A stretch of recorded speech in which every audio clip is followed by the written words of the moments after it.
All right, activists at Ohio State University blasting the actions of a campus police officer who shot and killed a student before he could slaughter victims with a butcher knife.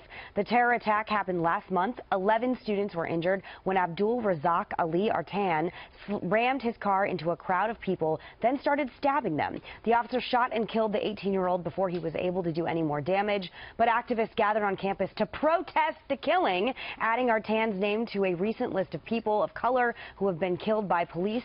They noted that although they don't condone the incident, they still have compassion for the attacker. One student even gave a eulogy, reading, I can't make this up, in part, quote, "The protest against police brutality extends to the innocent and the guilty alike because we know that no matter the crime, justice and due process don't come from a cop's bullet."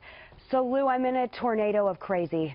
I don't know what to do with so much of this. It's the stupidest thing I've ever heard in my life. I love the activists. I mean, exactly who are these activists and what are they activating for? And by the way, who taught them philosophy, logic? Because what they're saying makes no sense at all.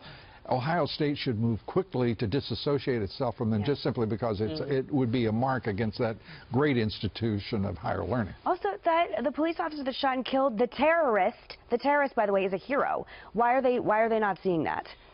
You know, I will say this. On Friday, we saw President-elect Donald Trump touch down at John Glenn Airport in Columbus, Ohio, shortly after astronaut Glenn had passed away. And one of the first people he met with was this police officer because he is being hailed as a hero. It is not within my knowledge, and maybe you guys know better, that there was any sort of pushback on whether or not this man did all of this. In fact, those activists are saying, oh, it's not like we condone the crime. So what would you have them do? Do nothing until he stabbed more people? Yeah, exactly. I mean, it's the same mentality as we saw in Baltimore. You know, just let them finish. Just let Artan finish.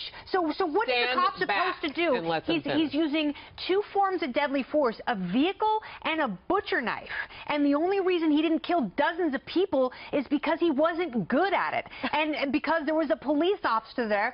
So if one of these activists were relatives of one of the people who were attacked, you really want the police officer to stand down and let the terrorists finish and take people's lives? It is so incredibly insane and incompetent, and that is the most toxic combination we have on college campuses. Yeah. Can I say, too, this business about justice doesn't come from the muzzle of a gun. That's where all justice has started, certainly in the modern world. There was a great fight that resulted in the Magna Carta. They were firing one shot at a time, admit. Not a 9mm is in this instance. But the fact is, this country was born because we had the guts to fight for our liberty and for our rights. People talk about universal rights. They talk about human rights. That's nonsense. The rights that we have in this country, we fought for, and we protect, and we have lost hundreds of thousands of people doing so. And every day across this country, some cop has to put his life on the line or her life on the line to preserve those rights. It's not just the student body. We actually have an Ohio State University member saying Artan was a Buckeye, a member of our family. If you think it is okay to celebrate his death and or shape pictures of his dead body, and I see it in my timeline, I will unfriend you. I pray you find his life as troubled as it clearly was. So obviously there's a visceral reaction. But what about the compassion for the students who were stabbed?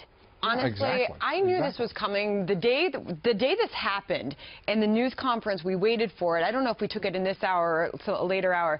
The news conference happened, and the questions from reporters, to tee off on what you were saying, Kennedy, the questions... I call it Kentucky all the time. No, but hold on. The questions from the reporters were, did the shooter or did the offender resist the police officer?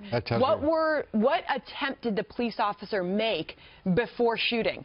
It was the reporters on the scene were already going there. I mean, but think about it. This terrorist was trying to create a higher body count than we saw in Orlando or San Bernardino. This person had the intent of killing dozens of people, as many people as possible. I mean, when you see people who are bloodied and on the ground and you don't know if they're alive or dead, that police officer absolutely did the right thing in protecting their liberty, as Lou alludes to. Well, and as we look at this real quickly in a bigger context, so we have seen this on the streets in Israel, where they will take a vehicle and first ram. We got to wrap. And then kill. All right, more outnumbered.